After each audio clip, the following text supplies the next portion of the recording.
कपड़े मेरे। हाय रे पैंट, अरे रानी कुछ दिन रुक जाती। अरे बहुत मिलती है दीदी ये चौक की मार्केट में, 150। सिद्धि की शादी के बाद वो ससुराल चली जाती है, पीछे रह जाती है भाभी रानी।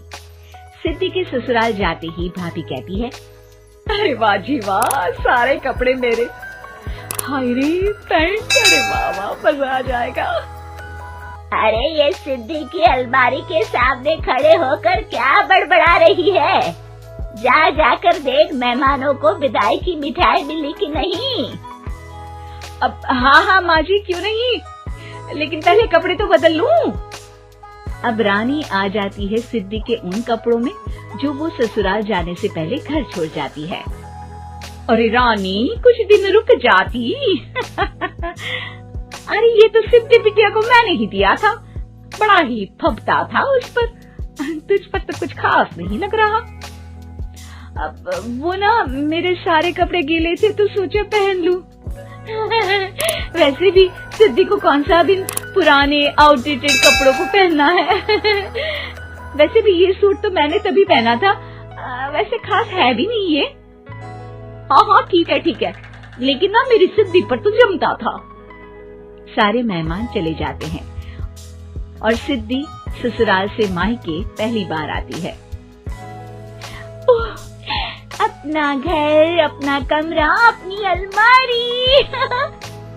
ये बोलकर जैसे ही सिद्धि अलमारी खोलती है तो सामने उसके कपड़ों की जगह कुछ और ही रखा होता है। माँ, ओ माँ, जरा कमरे में तो आना। सास और रानी वहाँ पहुँच जाते हैं। रानी ने पहनी होती है सिद्धि की जींस और टी शर्ट। अरे भाभी ये क्या? ये तो मेरी बड़ी ही महंगी टी शर्ट है, इसे आपने घर में क्यों पहनी है? अरे बहुत मिलती है दीदी ये चौक की मार्केट में, 150 में। ओ भाभी प्लीज, ये एरोपोस्टल है, 2000 की एक टी शर्ट। ओहो, 2000 में तो दीदी 4 साड़ी आ जाए। अब क्या बोलूं? भाभी ये मेरी अलमारी में छोटू के कपड़े, तो मेरे कपड़े कहाँ हैं? मेरी अलमारी में? अब दीदी आपको कौन से पुराने कपड़े पहनने थे? माना भाभी, लेकिन मैं जब घर आती तो यही सब पहनती ना। अरे तुम तो बड़ी कंजूस हो दीदी। खैर वक्त आता है जब सिद्धि ससुराल के लिए रवाना हो रही होती है। अरे रानी, अंदर से सिद्धि का गिफ्ट ले आ, लड़की पहली बार ससुराल से मायके आई है। रानी अंदर जाती है और एक सिंपल सी साड़ी लेकर बाहर आ जाती है। ये लीजिए माँ जी। सास बेटी को गिफ्ट देकर ससुराल भेजती है। अगले दिन रानी एक सुंदर सी साड़ी पहनकर सामने आती है।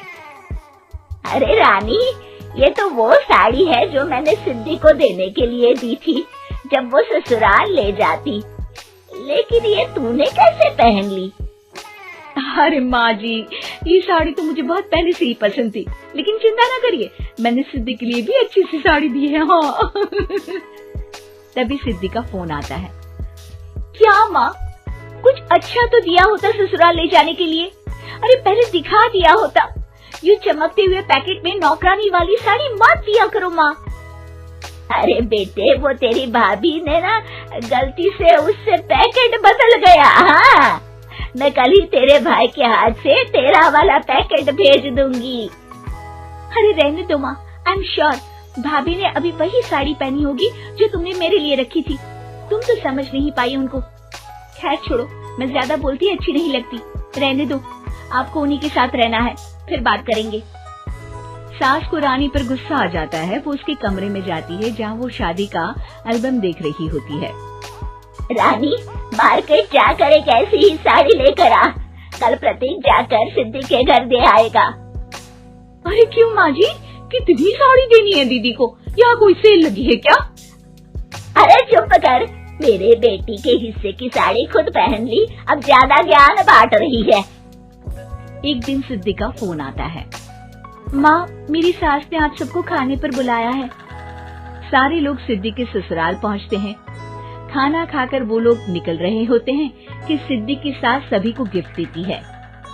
अरे बहन जी, बेटी के घर का खाना खा लिया यही बहुत है, जो आप ऊपर से गिफ्ट भी दे रही है। अरे बहन जी, आप भी कहाँ इन बातों पर विश्वास कर रही हैं। सास सभी को गिफ्ट देती है, लेकिन रानी को जो साड़ी देती है वो अजीब सी हरे रंग की लाल रंग की बड़ी छाप वाली होती है। अरे छी, ये कौन पहनेगा? सासू माँ को तो जरी वाली इतनी सुंदर, और मेरे लिए ये नौकरानी वाली। अरे भाभी, दरअसल मैं जब भी घर आती थी आप वापसी में ऐसी ही साड़ी देती थी ना, तो माँ ने सोचा कि आपको आपकी पसंद की ही साड़ी क्यों ना दी जाए।